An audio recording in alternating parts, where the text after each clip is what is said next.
Salut à tous, c'est Louis de Montagne Explore et aujourd'hui on va parler des dangers de la montagne. Alors on va parler des risques naturels, des risques liés au terrain, des risques humains et un peu de tous les autres risques qu'il peut y avoir. Donc on va faire un petit peu un passage en revue et voir un peu ce qu'on peut faire avec tous ces risques. Alors au niveau des risques naturels, il y a les plus connus, on va dire, il y a les avalanches, les orages. Donc les avalanches, c'est quand même surtout en hiver. Après, quand on est en moyenne montagne, quand on fait de l'alpinisme, ça peut être un peu tout le temps.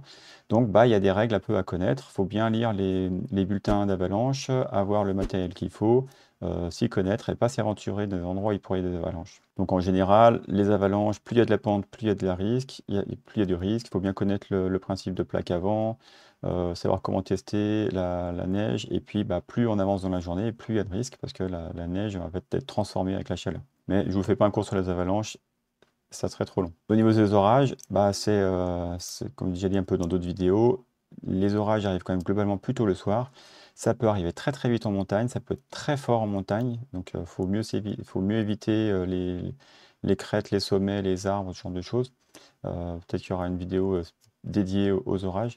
Mais voilà, les avalanches et les orages, c'est quand même les risques les plus connus, mais il y en a un certain nombre autres qu'on va détailler. Un premier risque que les gens ne connaissent pas forcément, c'est les chutes de pierre. Ça dépend d'où on se trouve, hein. Si on est sur un espace un peu minéral ou herbeux, ça n'a quand même pas rien à voir.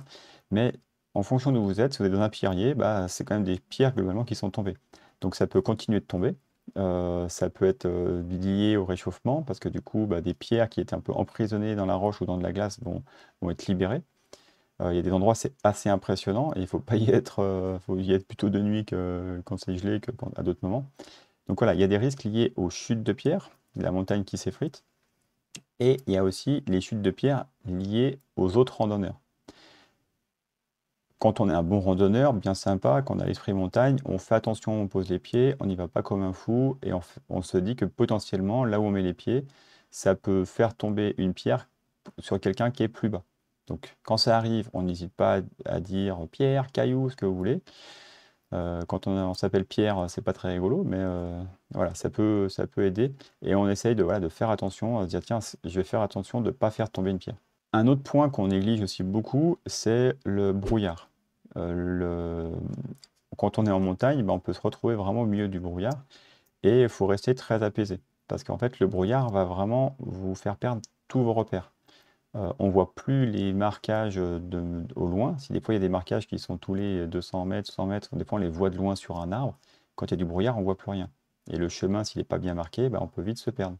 Donc il faut vraiment se dire, quand il y a du brouillard, je prends mon temps à chaque intersection, je regarde bien, je vérifie que je suis sur le bon chemin, quitte à se dire, je vais voir un petit peu et je reviens au croisement pour être sûr. Donc il ne faut pas hésiter à faire ça. C'est à ce moment-là qu'un GPS peut être très pratique pour vous guider, pour savoir si vous écartez du chemin ou pas. Ça peut être très bien. Et aussi, c'est souvent à ce moment-là que les cairns deviennent utiles. Alors après, il y a un débat sur les cairns, de est-ce que c'est bien de faire ou pas des cairns. Moi, j'ai plutôt l'habitude de pas en faire, parce qu'en fait, en tout cas, de pas en faire de nouveau. Le problème des cairns, c'est que du coup, on va enlever des fois l'habitat de certains insectes. Donc le but, c'est pas de faire un cairn qui soit énorme, énorme et d'en faire 20 000. Il faut en faire un bien visible à des endroits stratégiques. Et c'est là où on se rend compte, quand il y a du brouillard, que ça peut être utile. Et ensuite, un autre petit risque, en fait, c'est tout ce qui va être chute de neige, verglas, euh, tout ce qui va être ce genre de choses qui peuvent arriver assez souvent en plein été. On a souvent tendance à dire que la neige, c'est en hiver, et en été, il fait tout le temps beau. En montagne, c'est pas rare d'avoir de la neige à certaines altitudes. Alors, ça va pas être, c'est rarement 40 cm de neige, mais vous pouvez vous retrouver avec un petit peu de neige. Ça va déjà ça peut recouvrir le chemin, voire moins bien. Ça va faire que le sol peut être glissant. Ça va vous faire baisser en température le climat. Donc, du coup, ça va faire que vous allez avoir plus froid, vous allez être plus fatigué. Donc voilà, il faut penser à cette éventualité-là. Alors, ensuite, on a tout ce qui est les risques liés au terrain lui-même, donc indépendamment de la météo. On va avoir tous les risques liés aux chutes. Donc on va avoir quand quelque chose qui est un petit peu en pente, qui est glissant, quand c'est du gravier fin, quand il n'y a pas des marches mais qui sont très raides, ou des fois c'est de la terre, de la glaise, des choses qui glissent. C'est vraiment quelque chose qu'il faut prendre en compte et pas négliger. Surtout quand on est en descente. mais aussi en montée. Donc voilà, bien faire attention à tous les endroits où on pourrait glisser, faire attention à ça. Pensez aussi que bah, les rochers, quand ils sont mouillés, ça peut être quelque chose de très glissant. Donc bien s'assurer, mettre des pas assurés, tester que ça tienne bien avant d'y aller franco. Ensuite, surtout en haute montagne, on a tous les problèmes de crevasses où on pense que le chemin est sûr et puis finalement il y a un trou dessous. Donc vraiment pour ça, le mieux c'est d'être avec un guide, d'être encordé et puis de respecter les règles de sécurité dans haute montagne d'alpinisme. Après, c'est assez courant d'avoir des crêtes. Bah, du coup, à ces moments-là, il faut être vraiment très vigilant. C'est pas le moment de faire n'importe quoi, de s'amuser, de danser.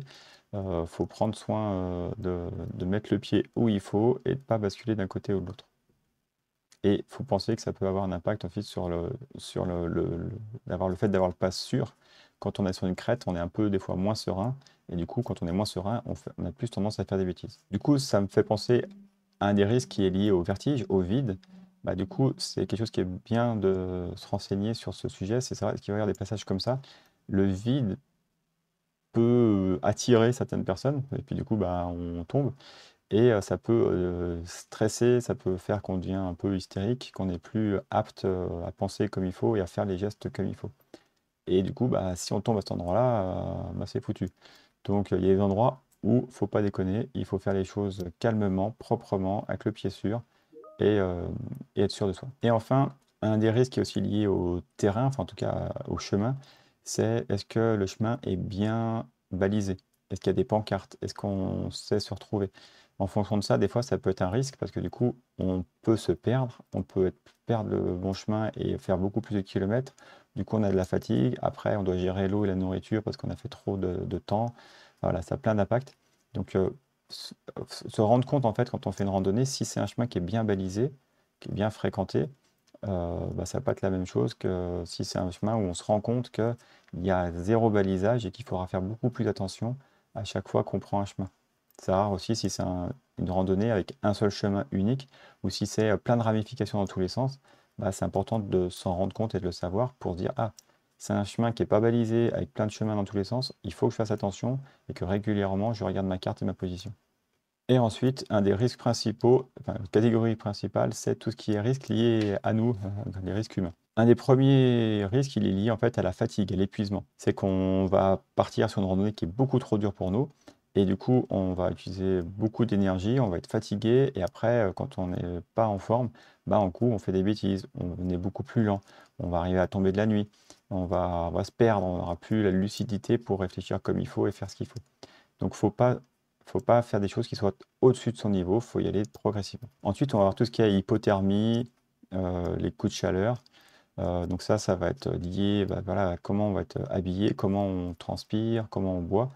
Donc vraiment faire attention à ce genre de choses.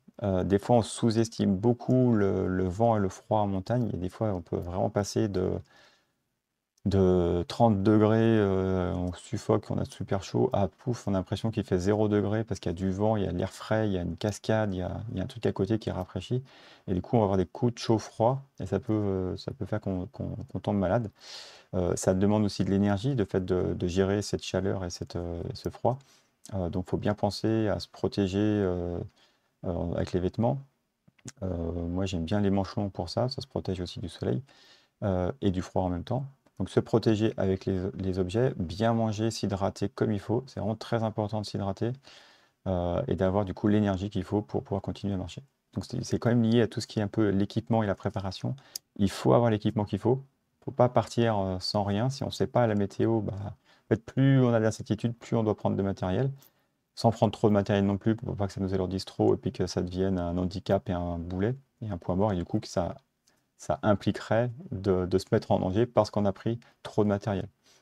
Moi, c'est un des premiers trucs que j'ai appris en fait en temps d'escalade, c'est que bah, faut prendre vraiment le minimum parce que plus on en prend, plus ça rallonge la course, enfin, plus ça rallonge la sortie. Et du coup, ça fait que bah, on peut se mettre en danger parce qu'on a trop de matériel. Donc, il faut trouver le juste milieu. Toujours prendre ce qui est nécessaire en fonction de la situation. Pensez aussi à préparer son itinéraire, le tracer pour être capable de s'orienter. Donc, il faut être prêt à s'orienter et prêt à être perdu et à se retrouver son chemin. Pas oublier des fois certains objets qu'on a moins l'habitude, par exemple les crampons, quand on va commencer à faire des choses un petit peu enneigées ou glacées, des choses qu'on n'a peut-être pas l'habitude, il faut y penser quand c'est des choses nouvelles ou un peu dans des périodes en saison, en avant-saison pour avoir ce qu'il faut. Ensuite, on va avoir les comportements liés à l'altitude. On va avoir en fonction des personnes des gens qui ont du mal à gérer l'altitude. Ça peut être mal à la tête, ça peut être des fois mal à dormir, des fois on dort moins bien ou des fois on dort beaucoup plus, on a besoin de plus de sommeil. Donc ça, c'est les petits effets. Mais après, quand on monte très très haut, hein, je parle 4000 plus haut, on va avoir des œdèmes, voilà, on a des engelures, enfin, il y a plein d'autres choses qu'il faut prendre en compte. Il faut se renseigner sur ces cas-là. Donc, c'est assez rare quand on parle de randonnée d'avoir vraiment ces effets-là. Mais quand vous n'êtes pas habitué à être en altitude, quand vous êtes au bord de la mer et puis que vous voulez faire, pas le Mont Blanc, mais une rando qui est autour des 3000, vous allez quand même sentir une différence. Donc, c'est très bien de s'acclimater, d'y aller tout doucement, de commencer par des randonnées un peu plus basses et monter progressivement. Et enfin, l'un des plus grands risques humains, c'est le fait de se surestimer. Des fois, on a envie de faire un truc super impressionnant parce que c'est beau sur YouTube, Instagram ou ce que vous voulez, il y a une super image, je veux faire la même image. On ne se rend pas compte de la difficulté. Ou disons, on veut aussi aller monter sur ce bout de rocher parce que ça va faire une belle photo. On dit, tiens, moi je veux faire ça, les gens le font en 2 jours, mais moi je vais le faire en une journée parce que je suis meilleur que les autres. Mais du coup, si vous ne l'avez jamais fait, c'est quand même compliqué de savoir. Donc, ne pas se surestimer et savoir renoncer. Savoir renoncer, c'est pas un échec, c'est un apprentissage. C'est le fait de savoir si on est capable ou pas de faire quelque chose. Et savoir renoncer, c'est être sage. En fait, quand vous renoncez à quelque chose, vous dites, ah, je suis fier de moi parce que j'ai su que là, c'était quelque chose qui n'était pas faisable pour moi et qui me demande plus d'entraînement ou de revenir à un autre moment qui sera peut-être plus facile, moins chaud, moins de neige, ce genre de choses. Après, on a d'autres risques. Alors, non, ça pourrait rentrer dans la catégorie humain. C'est les accidents ou enfin, les risques liés au le fait de randonner en groupe ou être seul. Peut-être que je ferai une vidéo dédiée à ça, j'aime bien le sujet. Mais en gros, quand on est seul, on a certains risques. Mais quand on est en groupe, du coup, on peut se perdre entre personnes du groupe. Il faut se coordonner. Donc là, il y a des règles aussi à suivre. Puis des fois, on va vouloir faire quelque chose et puis le niveau n'est pas égal entre les différentes personnes. Du coup, ça va créer un peu l'effet accordéon et ça peut créer un peu des conflits ou ce genre de choses. Ensuite, il faut penser aussi que quand on a besoin d'appeler les secours, c'est pas toujours évident. Des fois, on peut avoir le téléphone, mais il n'y a pas de réseau ou il n'y a plus de batterie. Donc, il faut trouver des fois un autre moyen. Donc, des fois, il faut se dire, tiens, si on est plusieurs, on laisse quelqu'un près de la victime et on va appeler les secours à un autre endroit, plus loin. Des fois, il faut faire plusieurs kilomètres.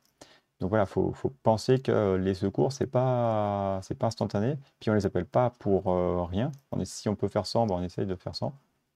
Donc voilà, les secours, c'est pas un truc comme ça qui doit être automatique et qui est forcément si simple que ça. D'ailleurs, si ça vous intéresse de dire comment appeler les secours, moi ça m'est déjà arrivé plusieurs fois. Donc si vous voulez une petite vidéo dédiée à ça, je pourrais en faire une. Et ensuite, on a les risques liés à tout ce qui est lié à la faune ou à la flore aussi, enfin, enfin, des fois les chutes d'arbres, ce genre de choses, mais quand je parlais surtout des animaux, c'est que des fois on va avoir des animaux sauvages qui peuvent avoir peur, donc là ils s'en vont, ça va, mais si c'est des animaux qui ont peur et qui veulent protéger leurs enfants, qui veulent vous foncer dessus, là il faut faire gaffe. Si vous croisez un sanglier, ne cherchez pas à vous amuser, à aller le caresser, quoi. S'il y a des brebis, s'il y a des moutons, il y a peut-être un patou qui traîne, donc faites attention. Pensez qu'il y a des choses qui peuvent vous tomber dessus assez rapidement et n'allez pas embêter les animaux. La plupart du temps, les animaux vont s'éloigner, vont faire ça, mais les animaux, c'est quand même un danger. Euh, les vaches, c'est quelque chose qui peut être très sympa. Certaines sont agressives, mais globalement, moi, je trouve qu'elles sont très amicales.